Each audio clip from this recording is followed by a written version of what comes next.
आज कहानी उस शख्स की जिसने तिवारी हाता को पूर्वांचल की राजनीति और माफियागिरी का केंद्र बना दिया और अपनी ताकत के दम पर योगी आदित्यनाथ के मठ की नींव हिला दी।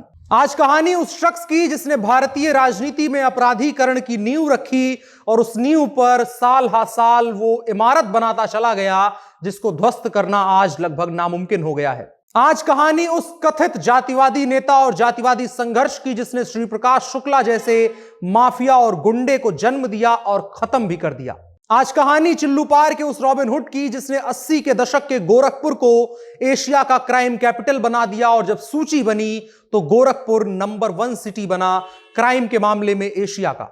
आज कहानी हम सुनाने जा रहे हैं आपको उत्तर प्रदेश के पहले माफिया और राजनेता की, जिनका नाम है हरिशंकर तिवारी। वो बरगद जिससे उत्तर प्रदेश में आज जितने भी माफिया का नाम आप जानते हैं उसी बरगद की एक जड़ हैं, वहां से निकले हुए लोग हैं। आज कहानी हम आपको सुनाएंगे हरिशंकर तिवारी की कि कैसे जातिवाद के नाम पर उसने पूरे पूर्वांचल को बेवकूफ बनाया और एक तरीके का ऐसा षड्यंत्र बनाया जिसका नतीजा आज के प्रदेश की राजनीति में, देश की राजनीति में अपराधियों का बोलबाला नजर आता है। नमस्कार, मेरा नाम है अनुराग मिश्रा और आप देख रहे हैं जुर्म @8 PM जनता जंक्शन का कार्यक्रम, जहां पर हम अपराधियों के बारे में बात करते हैं, उनकी कहानी सुनाते हैं हर रोज रात को 8 बजे, जहां पर देश और दुनिया के वो अपराधी होते हैं जिन्होंने कुछ असर छोड़ा है। और आज कहानी एक ऐसे शख्स की है जिसने ऐसा असर छोड़ा कि आज तक राजनीति, कम से कम उत्तर प्रदेश और बिहार की राजनीति उस असर से उबर नहीं पाई है और लगता है अगले 100 सालों तक उबर नहीं पाएगी। वो शख्स जिसने पहली बार बताया कि अपराध करने के बाद, जरायम की दुनिया में टॉप पर रहने के बाद, तमाम केसों में अपना नाम चलने के बाद, हिस्ट्री शीटर होने के बावजूद भी प्रदेश की विधानसभा में जाकर के बैठा जा सकता है और एक बार नहीं 6-6 बार जाकर के बैठा जा सकता है, हर सरकार में मंत्री बना जा सकता है और जेल से रहते हुए चुनाव जीतने की विधा जिसने प्रदेश के तमाम कुख्यात माफिया गैंगस्टर को सुनाई, जिसके नतीजे आज मुख्तार अंसारी से लेकर के राजा भैया तक के राजनेता आपको देखने को मिलते हैं। उस शख्स का नाम है हरिशंकर तिवारी। हरिशंकर तिवारी की कहानी जब आपको सुनाएं तो इसमें 2 किरदार बहुत अहम हो जाते हैं। एक तो वीरेंद्र सिंह शाही और दूसरा पूरा का पूरा मठ, जिसका प्रतिनिधित्व आज योगी आदित्यनाथ करते हैं। एक वक्त था जिसमें हाता बीच में रहता था, तिवारी हाता, और एक तरफ रहता था शक्ति सदन, दूसरी तरफ रहता था गोरखपुर का नाथ संप्रदाय का मठ। जो शक्ति सदन था वो वीरेंद्र सिंह शाही का था और दूसरी तरफ जो मठ कहा जाता है वो दिग्विजय नाथ से लेकर के फिर अवैधनाथ तक आया, फिर अभी योगी आदित्यनाथ तक आ गया है। इस तरीके से यहाँ की कहानी शुरू होती है और हम आपको सबसे पहले लेकर के चलते हैं गोरखपुर विश्वविद्यालय। अब गोरखपुर विश्वविद्यालय क्यों जाना होगा? एक ICS ऑफिसर थे सूरती नारायण तिवारी, जिनकी लड़ाई सबसे पहले हुई दिग्विजय सिंह से, जो कि उस वक्त पर मठ के अध्यक्ष हुआ करते थे, मठाधीश हुआ करते थे।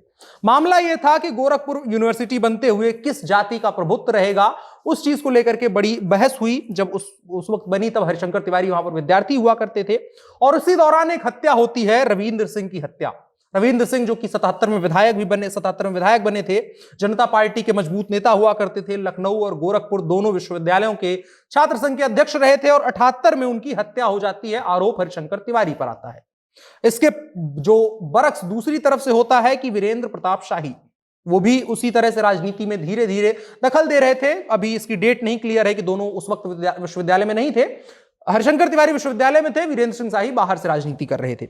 उस दौरान जो आरोप लगता है, रंगनारायण पांडे की हत्या होती है, फिर 3 और लोगों की हत्या होती है बदले के रूप में वीरेंद्र शाही के द्वारा, क्योंकि ये लोग हरिशंकर तिवारी के करीबी थे।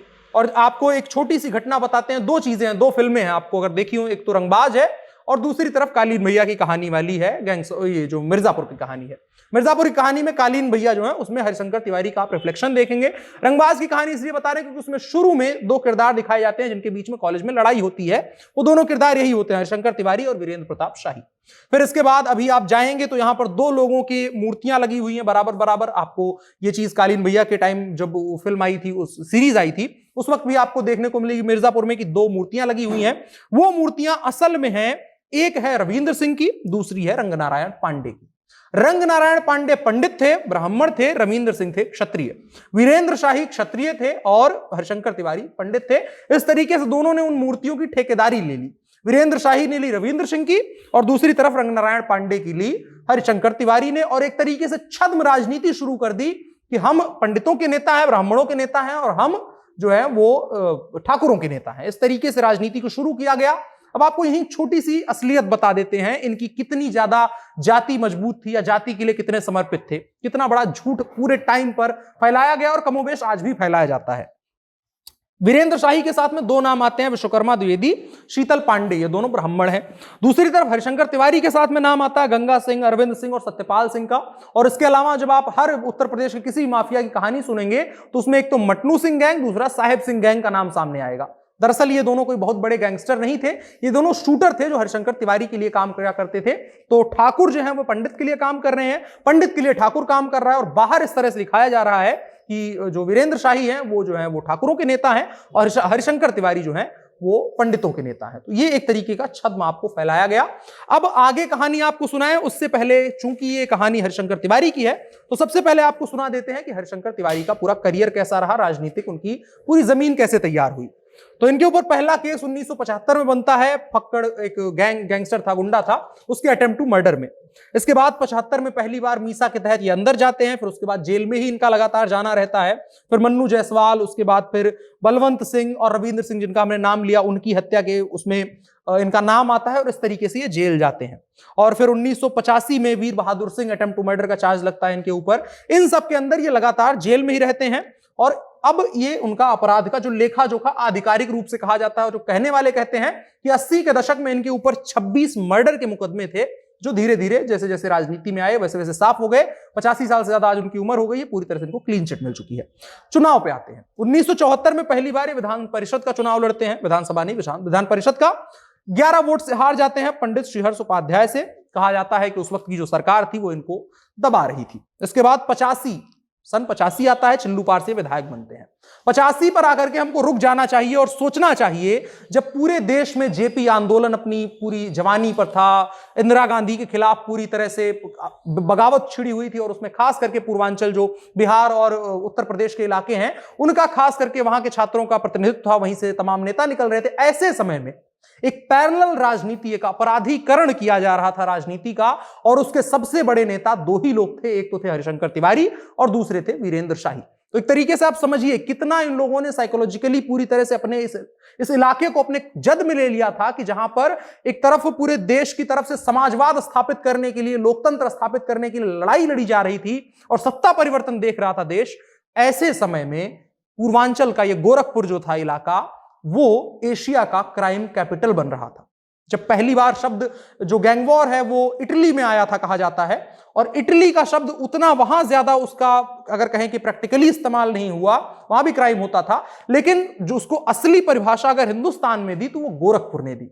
गोरखपुर में एक वक्त था कि लोग जितना ज्यादा अपने आप को सजाने पे नहीं खर्च किया करते थे, उससे ज्यादा खर्च अपनी बंदूक को सजाने के लिए और बंदूक जो है अपग्रेड करने पे किया करते थे। एक वक्त था कि सड़क चलते खुली जीपों पर लोगों के बीच और खास करके युवाओं के बीच में एक तरीके का क्रेज बनाया हरिशंकर तिवारी और वीरेंद्र शाही की दुश्मनी ने, कि लोग खुली जीपों पर, 2-3 लड़के जो 18, 22, 25 साल के हैं, वो सारे लोग खुली जीप पर AK-47 या जो भी मतलब खतरनाक हथियार हो सकते थे, उन तमाम चीजों को लेकर के वहां पर घूमा करते थे। इस तरीके से बनाया था हरिशंकर तिवारी ने। अब इसके बाद इनका राजनीतिक हम बात कर रहे थे, चले गए थोड़ा अपराध की तरफ। फिर 1985 में पहली बार चिल्लूपार से जीतते हैं, जेल में रह करके जीतते हैं। और मतलब सोचने वाली बात है कि जब देश में राजनीतिक उठापटक हो रही थी, तो ऐसे वक्त में देश का पहला ऐसा माफिया हरिशंकर तिवारी बनते हैं। अब तक कोई ऐसा माफिया नहीं था जो इतने बड़े बड़े केसेस में अंदर हो, मर्डर, अटेम्प्ट टू मर्डर, किसी के साथ फिरौती, किसी की जिंदगी बर्बाद कर देने के केसेस में अंदर हो, और जेल से बैठ करके वो चुनाव जीत जाता हो, वो भी निर्दलीय। बाद में कांग्रेस में शामिल होते हैं, उस वक्त निर्दलीय 1985 से ये चुनाव जीत जाते हैं। उसके बाद रिकॉर्ड 6 बार ये MLA चुने जाते हैं। 1997 से 2007 तक ये कैबिनेट मंत्री रहते हैं हर सरकार में, चाहे सपा की सरकार रही हो, बसपा की सरकार रही हो, कांग्रेस की सरकार रही हो, सभी सरकारों में इनको बराबर की इज्जत मिलती है। निर्दलीय चुन करके आते हैं। कांग्रेस में भी 1-2 बार रहे, उस दौरान भी वहां से चुने गए। कुल मिलाकर के इनकी कहानी ये होती है कि एक तरीके से हरिशंकर तिवारी ने वो फाइनल ठप्पा लगाया कि आप कितने भी बड़े अपराधी हो, केवल एक तरीके का हवा बनाना है, जाति के आधार पर आपको लड़ाना है। आप उत्तर प्रदेश में देखेंगे जितने भी माफिया, चाहे मुख्तार अंसारी हो, राजा भैया हो, ब्रजेश सिंह हो, जिनके भी आप नाम सुनते हैं, वो सारे लोग सिर्फ इसी के आधार पर बढ़े हैं क्योंकि उन्होंने अपनी जातियों का प्रतिनिधित्व सुनिश्चित किया, ऐसा कहा और उसके बाद अपना अपराध कायम किया। उसके जो जनक हैं वो हरिशंकर तिवारी हैं। फिर इसके बाद 2007 में पहली बार हारते हैं। हारने की बड़ी दिलचस्प कहानी है, वो भी आपको सुनाते हैं। दरअसल ये निर्दलीय लड़ा करते थे, 2007 में भी निर्दलीय थे। तो इनका 2007 में जो हारने की बात हमने कही, उसका भी बड़ा किस्सा दिलचस्प है, आपको सुनाते हैं। दरअसल हरिशंकर तिवारी निर्दलीय लड़ रहे थे। उनका उस वक्त पर चुनाव चिन्ह था वायुयान, यानी हवाई जहाज। उसी वक्त पर एक और निर्दल प्रत्याशी का पर्चा दाखिल होता है, जिसके बारे में अभी तक कई लोगों ने खोज करने की कोशिश करी, पता नहीं चला वो कौन शख्स था, कितना ज्यादा उसके बारे में डिटेल। लेकिन उसका जो प्रत्याशी का चुनाव चिन्ह होता है वो पतंग होता है। और कहने वाले कहते हैं, इनके बेटे भी खुद कहते हैं ये, कि जानबूझ करके ऐसा किया गया था, सेटिंग की गई थी कि वायुयान जैसा ही पतंग का भी दिखने वाला जो बैलेट पेपर पे हो वो चित्र दिखाया जाए, जिसकी वजह से ये हारे थे। और जो आंकड़े बताते हैं वो इस चीज को साबित भी करते हैं कि जो पतंग पर पड़े थे वोट, वो जो वायुयान चुनाव चिन्ह से हरिशंकर तिवारी हारे थे, जो उनके हारने का अंतर था, उससे ज्यादा वोट पतंग पर पड़े थे। साफ तौर पर यह दिखता है कि एक तरीके का मतभ्रम पैदा किया गया। 2007 में पहली बार हारे, फिर 2012 में भी हार गए, और उसके बाद इन्होंने राजनीति छोड़ दी। 1980-90 या कहें 75 से 90 के बीच में इनके ऊपर 26 से ज्यादा रजिस्टर्ड एफआईआर थी। 118 मर्डर का इनके ऊपर आरोप कम से कम लगाया जाता है। यह आधिकारिक नहीं है, लेकिन बहुत सारे मीडिया रिपोर्ट्स में और जो जानकार लोग हैं वो सारे लोग बताते हैं 118 के आसपास इनके ऊपर मर्डर के चार्जेस थे। ये रही उनकी पूरी राजनीति की कहानी। अब हम आपको स्टेप बाय स्टेप आपको लेकर के चलते हैं कि किस तरह से राजनीति में इन्होंने अपना पकड़ बनाना शुरू किया। दो नाम आपको बहुत ज्यादा सुनाई देंगे जब आप सुनेंगे तो उत्तर प्रदेश के क्राइम के बारे में, एक तो मटनू सिंह गैंग और दूसरा साहेब सिंह गैंग। अब इनकी कहानी क्या है? हरिशंकर तिवारी के शूटर थे ये दोनों लोग, मटनू सिंह गैंग और साहेब सिंह और मटनू सिंह। फिर इनके साथ क्या होता है, हरिशंकर तिवारी एक तरीके से जो सिस्टम बनाना होता है कि अपराधियों को सिस्टमैटिक ढंग से किया जाए, कि एक आदमी उनका लीडर हो जिसके ऊपर कभी आंच ना आए, उसके नीचे लोग काम करें, काम करते करते एक तरीके की हायरार्की बनाई जाए। तो मटनू सिंह और साहेब सिंह इनके दो पक्के शूटर हुआ करते थे। फिर मटनू सिंह गैंग में आते हैं मुख्तार अंसारी और साहेब सिंह गैंग में आते हैं ब्रजेश सिंह। इसी सब कालखंड की ही घटनाएं हैं। ब्रजेश सिंह साहेब सिंह के साथ आते हैं, मुख्तार अंसारी जो जाते हैं वो मटनू सिंह के साथ जाते हैं, ये उस गैंग के हिस्से बनते हैं। फिर इसके बाद क्या होता है कि साहेब सिंह के द्वारा मटनू सिंह को मार दिया जाता है, मटनू सिंह जो कि मुख्तार का गुरु माना जाता है, और फिर मुख्तार ने बदला लेने के लिए साहेब सिंह को मार दिया। और इसके बाद शुरू होती है मुख्तार अंसारी और ब्रजेश सिंह की कहानी, जिसके नतीजे के तौर पर हम तमाम माफिया देखते हैं, जिनमें अमरमणि त्रिपाठी आते हैं, अतीक अहमद इसी कड़ी में जुड़ते हैं, राजा भैया, और उसके बाद सारे लोग जो भी आज राजनीति और अपराधी में बराबर की हैसियत रखते हैं, वो सारे लोग इसी हरिशंकर तिवारी नामक जो शुरुआत होती है वहां से मटनू सिंह और साहेब सिंह गैंग निकलता है, फिर वहां से तमाम लोगों को भरण पोषण मिलता है, उसके आधार पर सभी लोग क्राइम में अपना करते हैं। तो हरिशंकर तिवारी की एक ये कहानी हुई। इसके अलावा आपको जो हरिशंकर तिवारी या उत्तर प्रदेश में क्यों, पूर्वांचल में क्यों शुरू हुआ अपराध का जो जराइम की एक तरीके की कहानी शुरू होती है, वो सारी 80s में ही क्यों शुरू होती है, क्यों उसके पहले नहीं, क्यों उसके बाद नहीं होती है, उसी वक्त पर क्यों होती है। तो दरअसल हमेशा से पूर्वांचल के ऊपर एक आरोप लगता रहा है कि पूर्वांचल हमेशा से पिछड़ा रहा है, और उसके लिए आरोप पूर्वांचल के नेता लगाते हैं कि केंद्र हमको पैसा नहीं देता है। फिर केंद्र के द्वारा पूर्वांचल के विकास के लिए 70 से 80 के बीच में बहुत भारी स्टॉक में पैसा आता है, जिसके बाद यहां कोयला, शराब, रेलवे के ठेके, स्क्रैप का ठेका, तमाम चीजें यहां निकलनी शुरू होती हैं, और उसको लूटने के लिए प्लान बनाया जाता है। फिर हरिशंकर तिवारी उसके मास्टरमाइंड होते हैं, दूसरी तरफ से वीरेंद्र शाही मास्टरमाइंड होते हैं, और ये दोनों मिलकर के लूट खसोट का खेल शुरू करते हैं, और वहां से पूर्वांचल में गोरखपुर माफिया का कैपिटल बन जाता है। अब इसके अलावा जो एक चीज कही जाती है कि अब गोरखपुर के बारे में थोड़ा सा आते हैं, बार बार गोरखपुर का जिक्र आता है, तो सोच करके थोड़ा सा दुख होता है कि गोरखपुर जो मतलब एक वक्त पर अगर कहें कबीर की जन्मस्थली है, इसके अलावा मुंशी प्रेमचंद्र की जन्मस्थली है, गीता प्रेस जिसकी हम धार्मिक किताबें पूरे हिंदुस्तान में पढ़ी समझी सीखी जाती हैं, और वहां से धर्म और कर्म के रास्ते पर चलने की सीख मिलती है। इसके अलावा नाथ संप्रदाय का मठ जहां पर है, बुद्ध के जहां पर चरण धूलि पड़ी है, जहां बुद्ध वहां पर आया जाया करते थे एक वक्त पर कहा जाता है, और इसके अलावा मरहूम शायर फिराक गोरखपुरी साहब भी वहीं से जन्मे हैं। तो इन तमाम जो लोगों की जमीन आखिर कैसे यहां पर खून से लाल होने लगती है, ये बहुत बड़ा सवाल उठता है। उसका सारा का सारा श्रेय जो है वो हरिशंकर तिवारी और वीरेंद्र प्रताप शाही को जाता है। इसको देखते हुए फिराक साहब ने एक शेर लिखा होगा कि बहुत हसीन है दोषी जगी है हुस्न मगर, अब आ गए हो तो आओ तुम्हें खराब करें। तो गोरखपुर में जो जो पहुंचा उसको कहीं ना कहीं से गोरखपुर के 80s के गोरखपुर ने खराब करने में पूरी की पूरी भूमिका निभाई है। अब आ जाते हैं तिवारी हाता पर। तिवारी हाता जो कि पूर्वांचल का एक तरीके से गढ़ कहा जाता है, राजनीति का गढ़, अपराध का गढ़, दोनों जब जाकर के सिमटते हैं तो तिवारी हाता बनता है। तिवारी हाता के दो दुश्मन होते हैं, हम बार बार जिक्र कर रहे हैं, एक तो मठ और दूसरा शक्ति सदन। शक्ति सदन वीरेंद्र प्रताप शाही का होता है और मठ जो है वो योगी आदित्यनाथ के गुरु दिग्विजय नाथ का होता है, फिर उसके बाद अवैधनाथ तक आता है। इस तरीके से उनका होता है। तो हमने आपको शुरू में ही कहानी बताई थी कि जब गोरखपुर यूनिवर्सिटी बन रही थी उस वक्त पर ही इन दोनों के बीच में विवाद हो गया था। सूरती नारायण त्रिपाठी के साथ में यह था कि हरिशंकर तिवारी उस वक्त वहां पर छात्र हुआ करते थे और सूरतीनाथ त्रिपाठी वहां पर आईसीएस ऑफिसर हुआ करते थे। बड़ा कृपा इन पे बरसती थी, ऐसी कही जाती है। और जब दिग्विजय नाथ के साथ उनकी लड़ाई होती है तो फिर हरिशंकर तिवारी एक तरीके का साथ देते हैं। फिर उसके बाद धीरे धीरे कहानी आगे बढ़ती है। सबसे पहले हम आपको मठ की ही कहानी बताते हैं। वहां से वो लड़ाई शुरू हुई। बीच में कई बार ऐसे मौके आए जब हरिशंकर तिवारी और मठ के जो लोग थे, चाहे वो योगी आदित्यनाथ रहे हो चाहे जो भी रहे हो, उनका आमना सामना हुआ। एक वक्त पर जो था कि जो तिवारी हाता था वो मठ को दबा के रखा था। आज से 20 साल पहले राजनीतिक असर धीरे धीरे होना शुरू हुआ, मठ के पास राजनीति जानी शुरू हुई, तब कहीं जाकर के मठ बराबर खड़ा हुआ, नहीं तो तिवारी हाता उस पर कब्जे में था। 2017 की घटना आपको बताते हैं, जब योगी सरकार की पुलिस, मतलब कहा जाता है कि कोई पुलिस आज तक तिवारी हाते में घुसी नहीं थी। 2017 में जब योगी आदित्यनाथ की सरकार आती है तब पहली बार पुलिस जाती है और हरिशंकर तिवारी जो बूढ़े हो गए हैं और लगभग इनएक्टिव हो गए हैं, वो सड़क पर आकर के बैठ जाते हैं और जनता का इतना अपार समर्थन होता है कि पूरा कलेक्ट्रेट के दरवाजे बंद कर दिए जाते हैं। पुलिस तिवारी हाते को छोड़ करके चली जाती है। कहा जाता है पूरे जिले की पुलिस आई थी और सिर्फ हरिशंकर तिवारी जाकर चौराहे पर धरने पर बैठते हैं, एक लफ्ज नहीं बोलते हैं और चुपचाप पुलिस चली जाती है। तो आप अंदाजा लगाइए कितना असर था। अब दूसरा है शक्ति सदन की कहानी। शक्ति सदन वीरेंद्र प्रताप शाही का था।